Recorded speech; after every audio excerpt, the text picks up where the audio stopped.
In this lesson, you will learn how to graph quadratic functions in vertex form. I will teach two methods.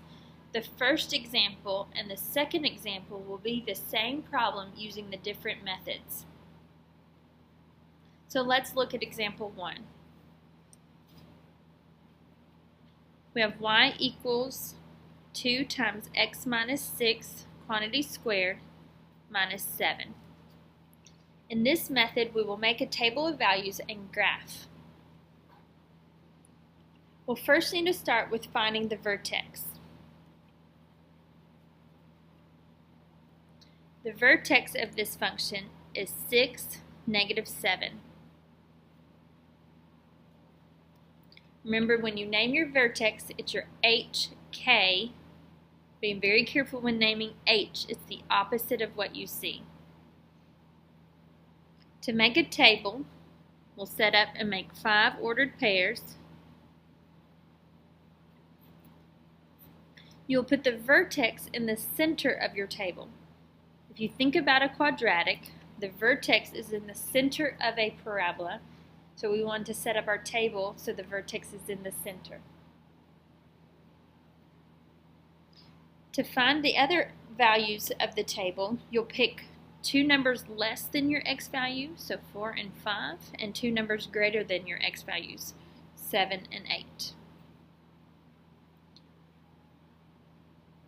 One way to complete the y column of the table is plugging in each x value. So you could plug in 4 into the original equation and work it out with order of operations to solve for y. Or you can use the graphing calculator. So we're going to go and look at the graphing calculator and press y equals and type in your function. So we have 2 times, parentheses is under the cosine button, x minus 6, again close parentheses under the tangent button. We're going to square that and then minus 7. Making sure that your function, as you type it in the equation, into the y equal equation, that it matches exactly as what you were given to start with. You can press second table and scroll and find the values that you need. So we need the values from 4 to 8 in the x column. Notice our vertex here is at 6, negative 7 as we said. So we'll fill in and copy the rest of the table.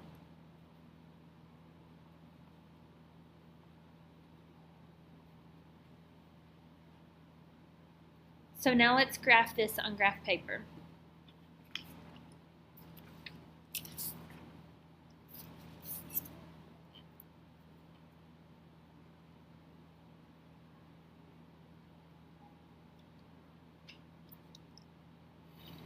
We have our x and y axes.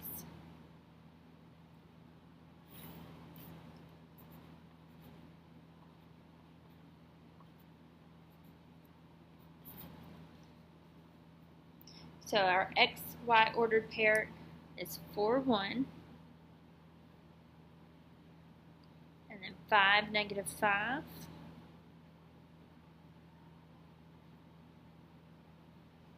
6, negative 7, 7, negative 5, and 8, 1. Noticing the mirror image of your points with your vertex in the center, the other points should be a mirror image of one another. Connect those with a smooth curved line.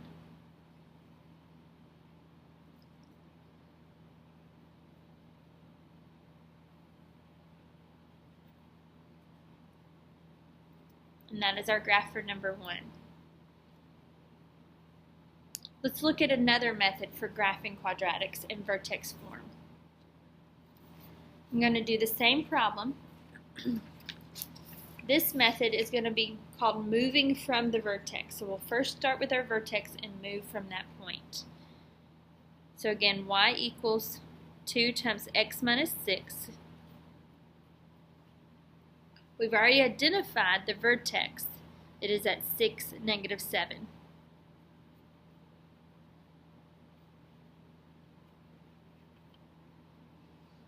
So go ahead and make a graph plotting that point for the vertex.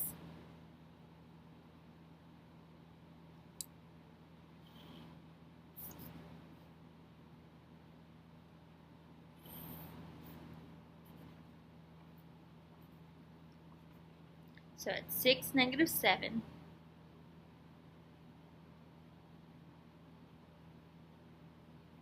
there's our vertex. That will be our starting point. Every other point we will move from that vertex point in order to graph the other points. So let's go back and see how that will work.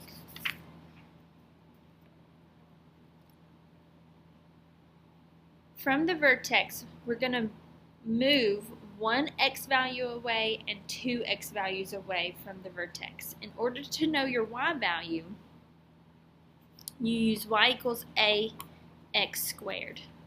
So the a comes from the a in our function. So to know our y value that we're going to move away, we're going to evaluate 2 times x squared. So our x value is our movement from the vertex. So our x move from vertex, and our y value will be evaluated by y equals 2x squared. So we're going to move one place away from the vertex. So thinking about that back at our graph, if we're here at our vertex, we're just going to move one x value away, so going to the right one. You could also say -1 going to the left one. So now we've got to decide how many y values we would move. So plug in 1 into that ax squared to evaluate your y value. 1 squared is 1, so 2 times 1 tells us that we will move 2 y values. So let's go and do that. So from our vertex, we're moving from our vertex 1 x value and 2 y values away. Moving 1 x value, we use ax squared to know how many y values to move away. We will also go in the negative direction. 1 x value and 2 y values. You could reevaluate with a -1, but when you square a negative, it's still going to come out as if when you squared the positive. So let's move 2 x values away. Again, evaluating y equals ax squared. So 2 squared is 4. 2 times 4 is 8. So going back from the vertex, it's our x that we're moving from the vertex, not from our previous point. So go back to your vertex and move 2 x values away. We evaluated and said that we would go 8. So 1, 2, 3, 4, 5, 6, 7, 8 y values. And we can do it in the negative direction as well. 2 x values away will be 8 y values.